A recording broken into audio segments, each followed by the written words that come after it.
Welcome to Retire Coast, where we discuss all things retirement, life on the Mississippi Gulf Coast, and your financial welfare. Bill Anderson, your host, is a serial entrepreneur having created many successful businesses and holds a real estate broker's license, speaks about personal experiences with each topic. Listen, learn, and improve the quality of your life.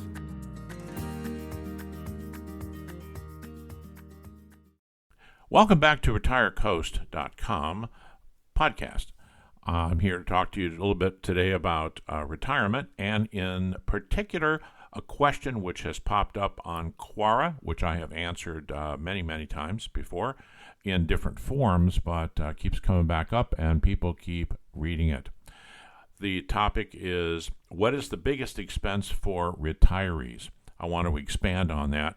I usually don't add a lot in the Quora site. I have to do a lot of typing, and talking this out is actually a little bit better thing. So for those of you that are considering retiring, everyone will consider it at some point in time or not, but you don't start considering it until you're in your 50s, unfortunately.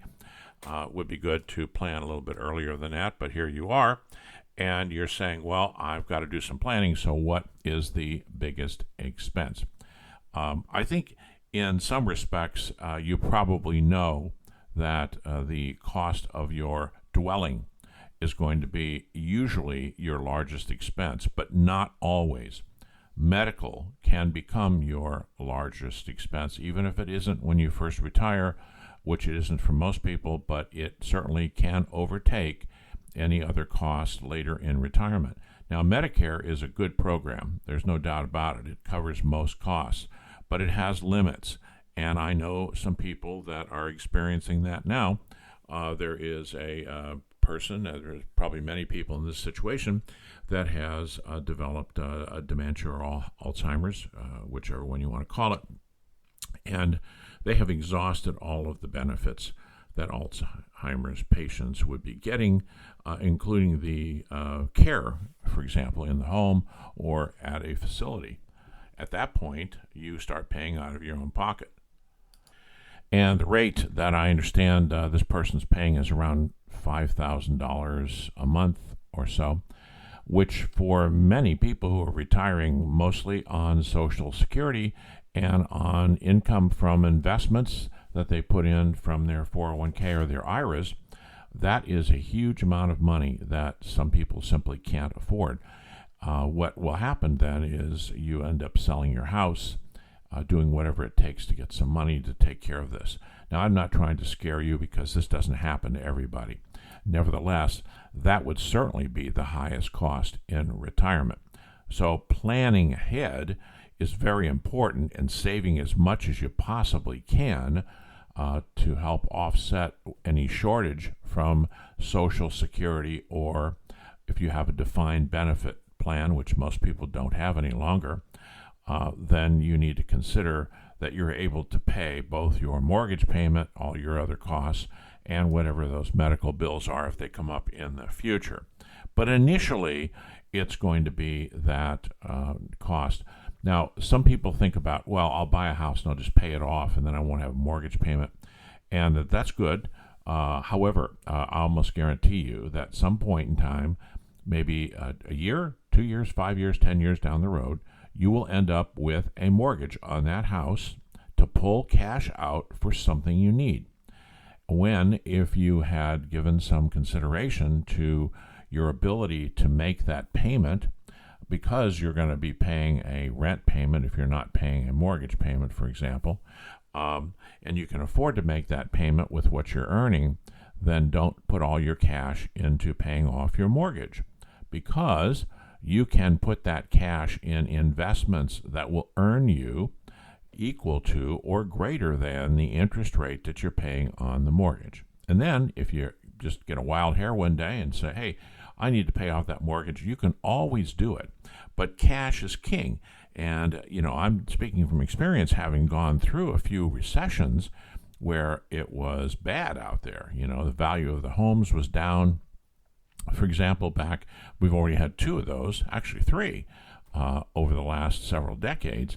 times when if you went back to finance that house, you'd get a lot less money for it. So at this point in time, don't bury your cash in that house and make it unavailable if you can afford to make that payment. Now, I've said this in other podcasts as well, but the key thing is that your biggest payment, your biggest cost is going to be your cost of your property you're living in, whether it is going to be a rent or it's going to be a mortgage. And the second biggest cost you may find is the cost of transportation. Now, this can include if you have a motorhome, if you have a boat, you're going to be paying for insurance on these, and you're going to be making payments possibly on those. If you have a couple of cars, you're going to be making payments on those unless they're paid off, and you are going to be making payments on your insurance. Now, there certainly could be other things that are number two. I was really here just to talk about the number one situation and how to get that secured for you. I strongly suggest that back to that number one, which is essentially that house that you're living in, or that townhome or that condo, is that you own it and that you buy it and keep it as long as you can, because there are basically two stages of retirement. There's the early stage when you retire, say at 65 or 60 or 68 or something early on, and you're in pretty good physical condition, and you can stay in the house that you're in, or you can buy a house in a lower cost area, which is a smart thing to do.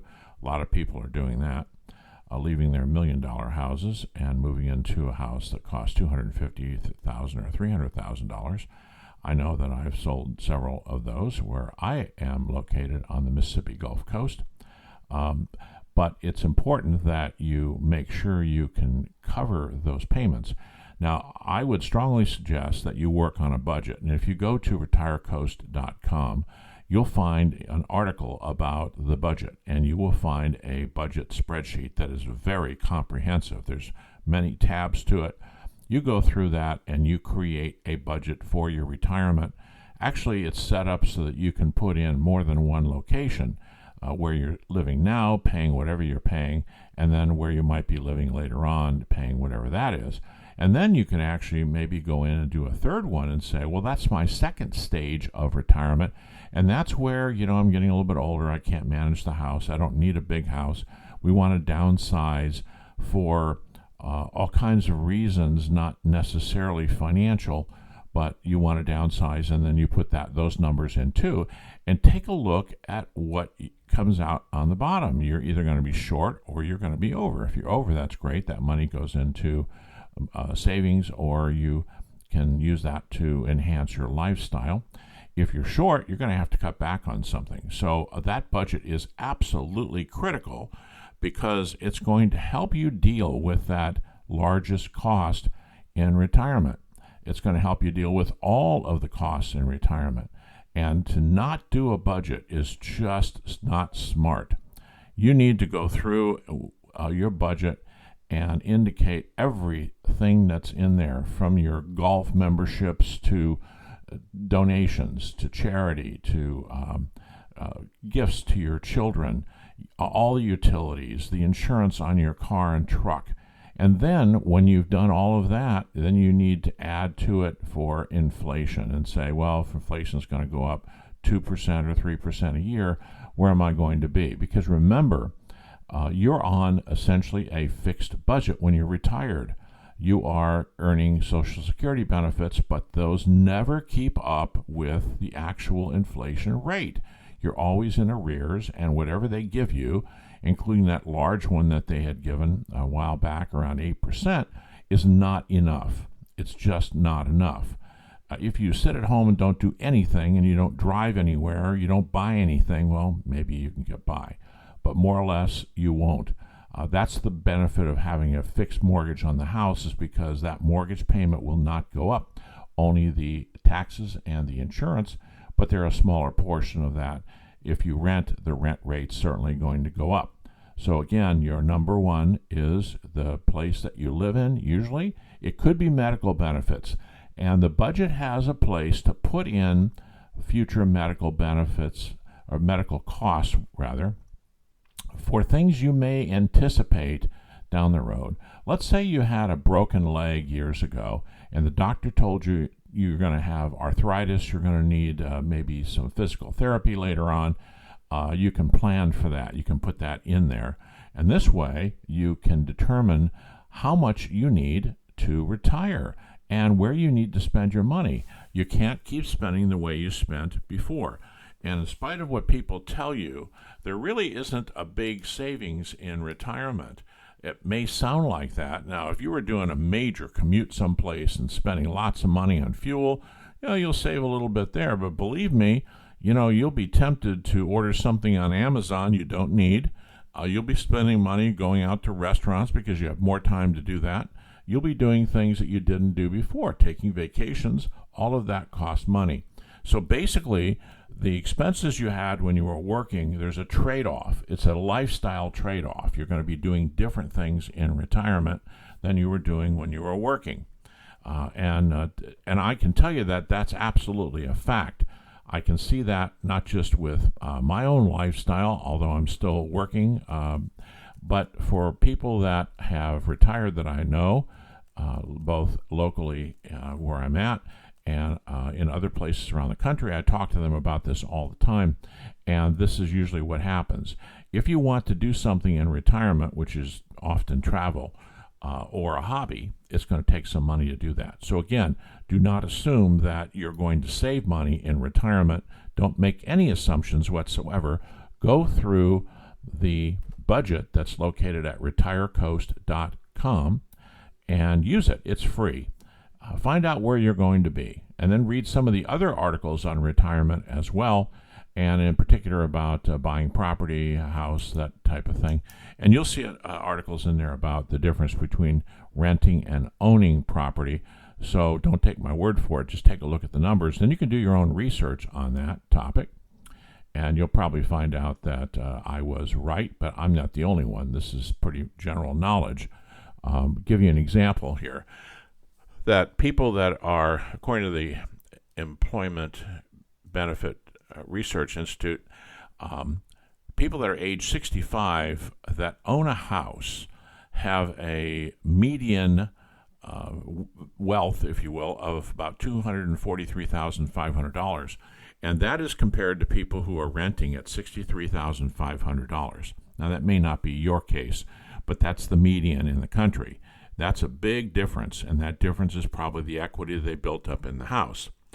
And then the National Bureau of Economic Research says that people who own homes in retirement are more easily able to maintain their standard of living than people who rent in retirement. So I just want to throw those two key things out since we're really talking about that number one cost. Now, getting back to what could be the number one cost, or at least number two cost, which is the medical area. You can help yourself. If you are, for example, a little overweight, you're going to find that you may be at risk for diabetes, which comes on in later on as an adult. And all these kind of adult type of or senior type of illness things that come along. Watch your weight. Exercise, don't be sedentary, get out and walk around. There is so much information available on the internet with this. Read some articles about it, watch some videos, YouTube videos about it, and improve your health. There's lots of things you can do to improve your health. Maybe you never really focused on it before. Watch what you eat. Everything that you do to improve your health reduces future costs down the road. You can help yourself more than you know. So that could reduce that second cost significantly. Also, the types of medications, pharmaceuticals, that kind of thing, that becomes a huge cost. Again, that's in the medical area. And even if you don't have any type of injury to deal with or any type of debilitation, the pharmaceuticals can be very, very expensive. There are some pharmacies that are charging $1,200, $2,000, $3,000 a month for medicines for people that are retired. And some of those reasons they're taking those medicines could possibly go away with the right type of lifestyle. And one of those is the issue with being overweight and all of the attendant problems with that. That's something you can probably do on your own. The other is sedentary lifestyle. You know, the old idea of sitting on the beach with the umbrella drink and basically just sitting on the beach. That's not good. You need to get out. You need to move around. You need to be probably more active as a senior than you ever were when you were coming up. You were raising your kids, and yes, you were going back and forth to work, but really, were you actually exercising? Were you getting out? And if you weren't, it's time to start doing that now. Don't wait. The earlier you start, the better it is, the better it'll improve your health. As I said, you can really help reduce the costs of medical care in retirement by taking care of yourself. And you can also reduce many, many other costs by doing some planning with the budget I mentioned. So go to retirecoast.com, take a look at that budget.